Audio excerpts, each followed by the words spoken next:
what's the main challenge of, or why did you take the approach that you did, having Jekyll and Hyde be two separate actors? Well, that wasn't mine. That was actually the author's creation to come up with the multiple parts. And he even writes in there that they have this one cane that gets passed around from person to person, and that's when somebody gets the cane, they're essentially Hyde. So that was the writer's conception, and I got to say the writer really did so much for the script beyond what was written in the original novel. I mean, he adds so much complexity to certain characters. He created characters and added a whole other side to the Hyde character by introducing the Elizabeth character and the relationship and all that stuff. So it was just like, to me, the story just jumped off the page. I wanted to do a different staging. You know, typically it's just done in a proscenium stage, you know, where they're just coming on and off. And I wanted to immerse the audience in it. That's why I split the theater. And they are also supposed to only wear one outfit, you know, one style, one coat.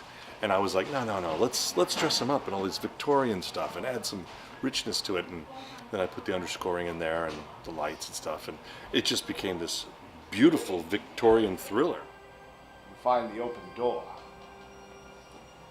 one that no one knows about. Once you cross its threshold, you'll find not one mind, but two streams within the consciousness, one on the surface and the other subterranean. All right. Mark Coyan, Edward Hyde, and Dr. Lanyon.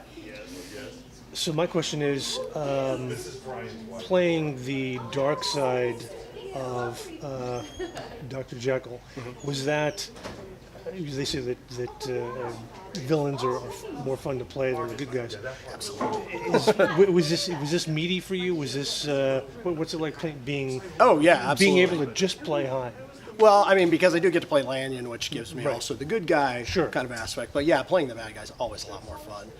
Yeah, good guys are boring, absolutely. But yeah, no, playing the id to his, you know, ego/super ego, a lot more fun, for sure.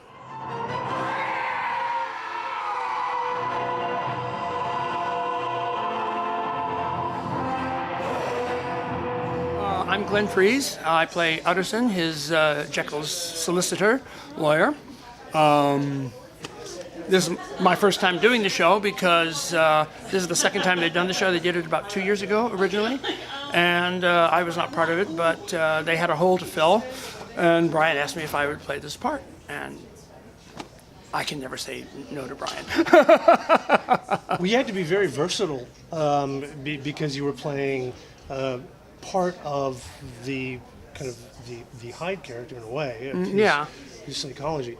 And then you also play somebody who's quite different. Was that a particular challenge for you?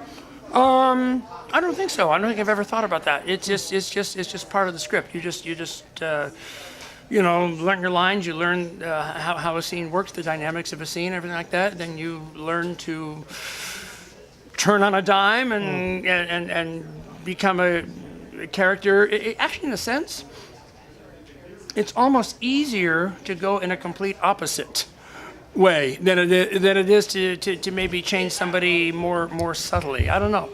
My name is Hailey Tweter, and I play Elizabeth Jelkes. I think it was finding those moments of softness between us.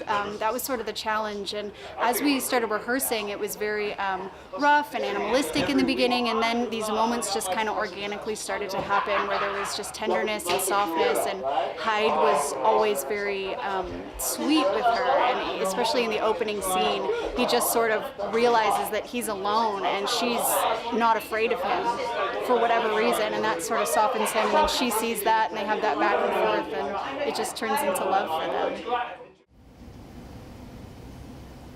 Thank God I woke in time to know I wasn't him.